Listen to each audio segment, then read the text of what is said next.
Story 1. Am I the a-hole for not putting my partner on the deed of my house?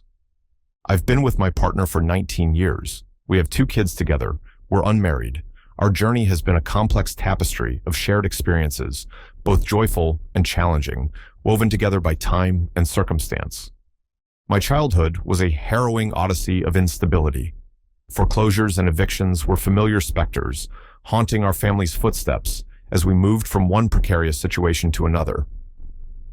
The revolving door of my mother's relationships brought a parade of unstable father figures into our lives, each leaving their mark on my young psyche. Against this backdrop of chaos, a dream took root in my 8-year-old heart, to one day own a home, free and clear, a fortress against the tumultuous world that had shaped my early years. My partner's upbringing, while not idyllic, lacked the extreme dysfunction that characterized mine. We met in the aftermath of her college years as she grappled with the weight of student debt and the harsh realities of an unforgiving job market. Real estate was far from her mind then, a luxury that seemed as distant as the stars. By 25, I had already tasted both the sweet triumph of home ownership and the bitter sting of loss, having purchased and then lost 2 houses in the 2008 market crash. But 2011 brought an unexpected opportunity, a chance to realize my childhood dream. I made the bold decision to cash out my entire 401k, a sum of $60,000, and used it to purchase a dilapidated property in the heart of downtown. It was a gamble, but one I felt compelled to take. The renovation process was grueling. Every spare dollar and moment went into transforming that neglected structure into a home. My partner stood by my side through it all, her labor and support invaluable. Yet, the financial burden remained squarely on my shoulders, a fact that seemed inconsequential at the time. Life marched on, and soon our family grew. With the arrival of our first child, I transitioned into the role of daytime caregiver and nighttime restaurant worker. Our second child followed, cementing this arrangement for the next 9 years. Despite the disparity in our incomes, my partner earning triple what I did, we maintained a 50-50 split on household expenses. She would provide a monthly sum, ranging from $600 to $1,000, which I would allocate to cover our shared costs. The cracks in our relationship began to show just over a year ago.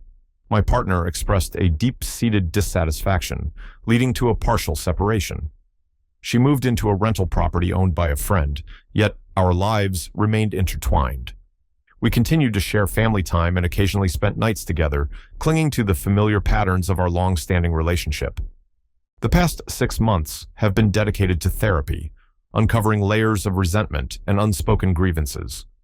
Many of her concerns are valid, touching on issues I had never fully considered. However, one point of contention remains unresolved, her belief that she should own half of the house. This assertion strikes a discordant note with me. The property, purchased with my life savings long before our children were born, has always been solely in my name. I never exploited this arrangement or demanded rent from her. The issue of ownership had never been raised until now. My desire to reconcile with her is genuine, rooted in a deep love that has weathered nearly 2 decades. Yet, I find myself grappling with the harsh realities of my situation. Unlike my partner, I lack a support network or family to fall back on. My retirement savings were sacrificed to make this home a reality. The house, modest in value compared to others in our city, represents the only true stability in my life. With 2 young children depending on me, the thought of jeopardizing this security by adding her to the deed fills me with dread. The stability that comes from owning my home outright is not something I can risk, especially given the uncertainty of our relationship.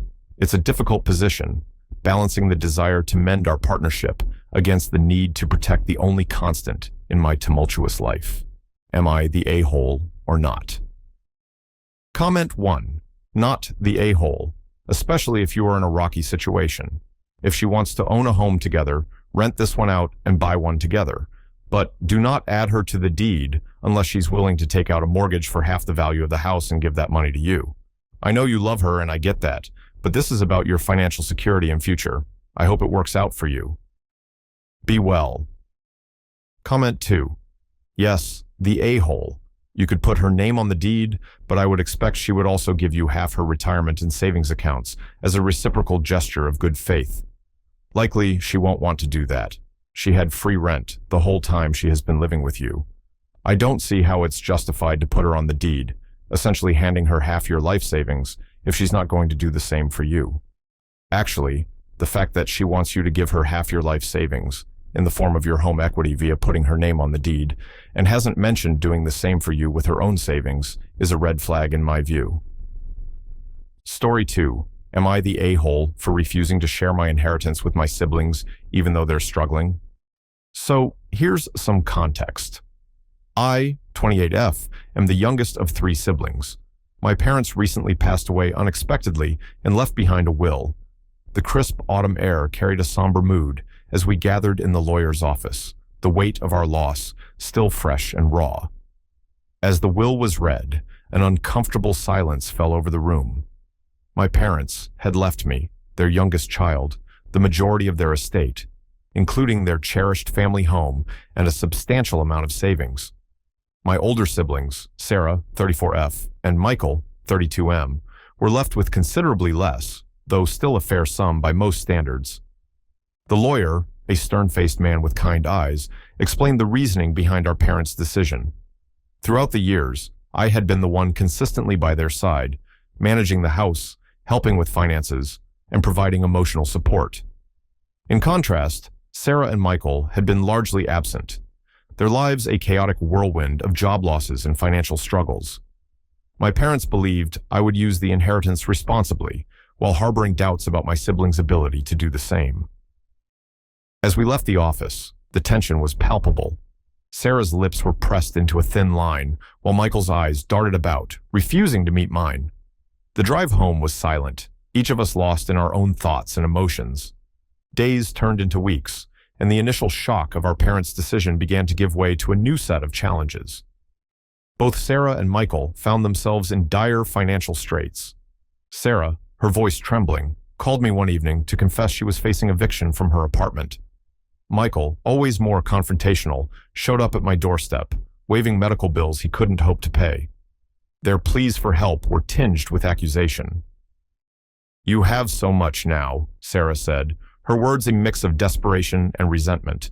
"How can you just sit on all that money while we struggle?" Michael was less subtle.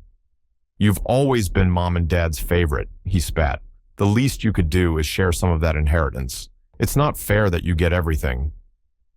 Their words stung, bringing back memories of countless times I'd come to their rescue in the past.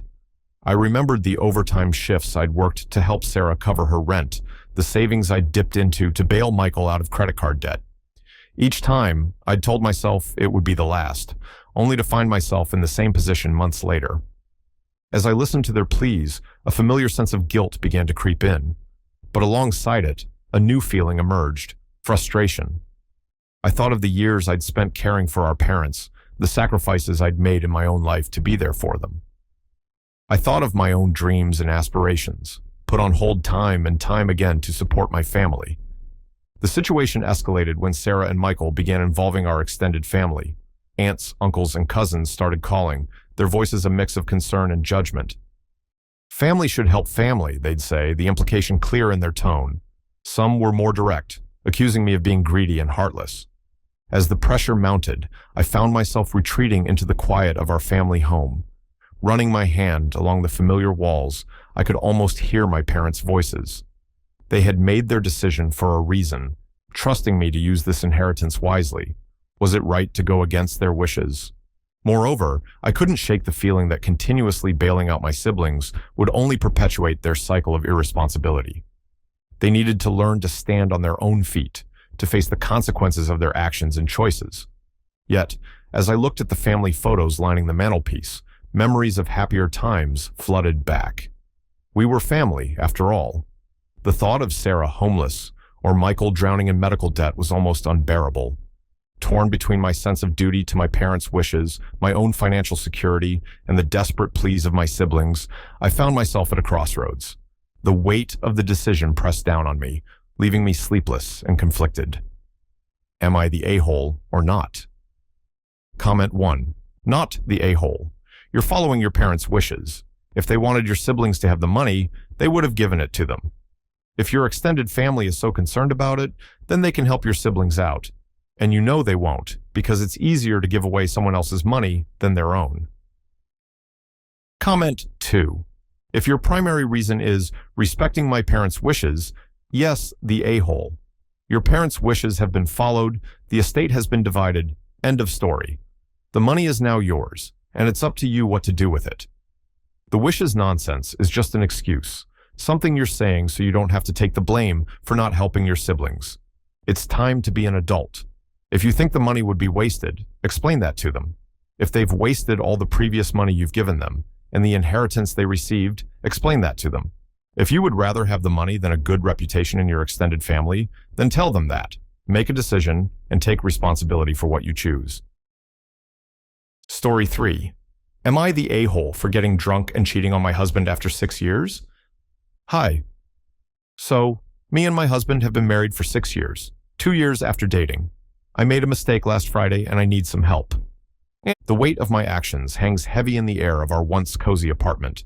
Greg and I have shared this space for 6 years, building a life together brick by brick. But now, those very foundations seem to be crumbling beneath my feet. Greg is, at his core, a good man, hardworking, reliable, and steady. Yet, lately, a cloud of frustration seems to follow him everywhere.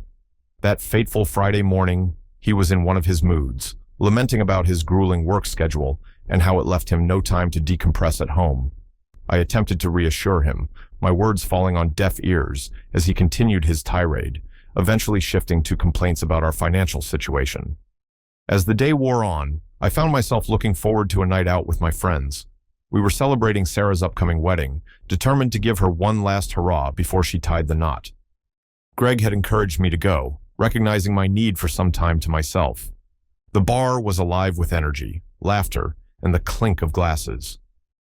As the night progressed and the drinks flowed freely, a group of men approached our table. One in particular, James, took a seat beside me. His presence was magnetic, his words captivating as he spoke about his role as a director of a small company. The ambition in his voice stirred something within me, a feeling I hadn't experienced in years. The rest of the night became a blur of music, laughter, and more drinks. My memories are hazy, but one fact remains crystal clear. I hooked up with James. The following morning, I awoke to a barrage of missed calls from Greg. Panic rising in my throat, I fabricated a story about staying at a friend's place and my phone dying. He seemed to accept this explanation, his voice tinged with relief as he asked when I'd be home. As I ended the call, James stirred beside me. His casual mention that I had insisted on not using protection sent a chill down my spine. I fled his apartment, desperate to leave the night behind me, yet unable to shake the memory of our encounter. In the days that followed, I found myself consumed by thoughts of James. His confidence, his drive, his zest for life, all qualities that I once saw in Greg, but had long since faded. Where Greg had once been full of dreams and ambition, he now seemed content to trudge through life, his days filled with work and his evenings spent in front of the TV or immersed in video games. Our intimacy had suffered too. Greg's diminished sexual appetite had become a source of tension between us. I tried to be understanding, assuring him that it was okay, that I didn't blame him. But the truth is, the lack of physical connection was taking its toll on me. As I sit here, reflecting on the state of my marriage and the magnitude of my betrayal, I'm struck by the stark contrast between the life I imagined for myself and the reality I'm living. The passion and excitement I felt with James have awakened something in me, a longing for the connection and spark that seemed to have disappeared from my relationship with Greg. Yet, the guilt of my infidelity weighs heavily on my conscience. The thought of confessing to Greg fills me with dread, knowing the pain it would cause him.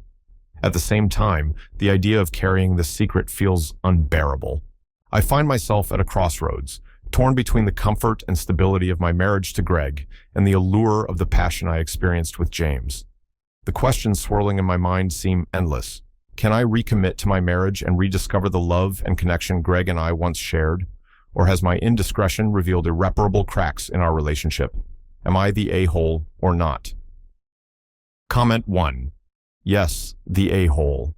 Of course you are. And you are the type of person who blames their partner for their cheating. His esting habits and hobbies don't justify your actions.